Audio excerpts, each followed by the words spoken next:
Assalamu alaikum, and thank you. And thank you all for being here on such a chilly afternoon. There are many steps taken to get here, and I'm not talking about the rolling out of bed, putting on your shoes, putting on your clothes, but I'm talking about the planning, organizing, and preparations it took to get from 3 Muslim kids in a high school to here, a book launch. On that note, I definitely want to thank this entire community for showing tremendous support for the Muslim Students for Justice. I'd especially like to thank my parents, my mom and my dad, who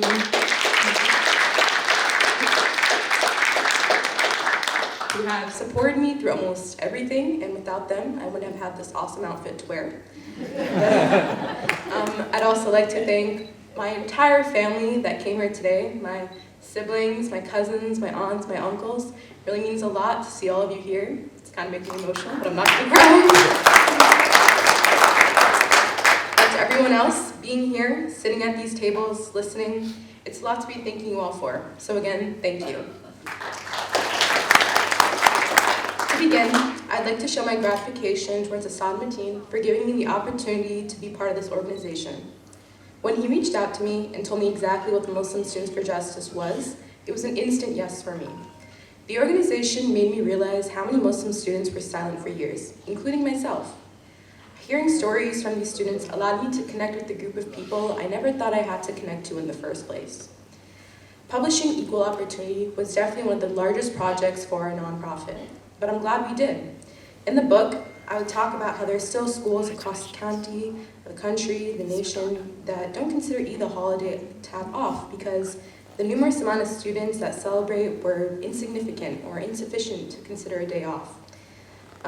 So that's why I'm so thankful to come from a county that does give me off for Eid.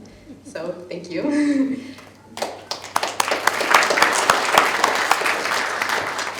But more importantly, I talk about my experiences and my stories. I think it's super important because people can learn to read and relate and realize that there are kids out there who don't want to express their identity or miss school for such a holiday.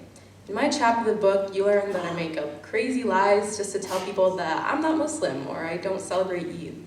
And when I'd hand my teacher a note saying that I'd be out, I'd tell my friends something completely different, that, oh, I'm sick, I was sick that day, I didn't come to school, my bad.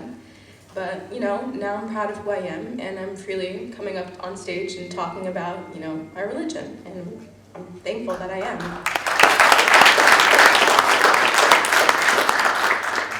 In the end, it all comes back to us fighting for the idea that kids shouldn't be choosing between faith and school. There should be a balance. It's unfair because at such a time, especially on Eid, you're supposed to be thinking about your family, your close friends, and more importantly, your God. So that's why the MSFJ, or Muslim Students for Justice organization, will continue to strive for change and awareness, because it's important that kids now, and for future generations, can live a life where both religion and education are balanced, and there's no interference with one another.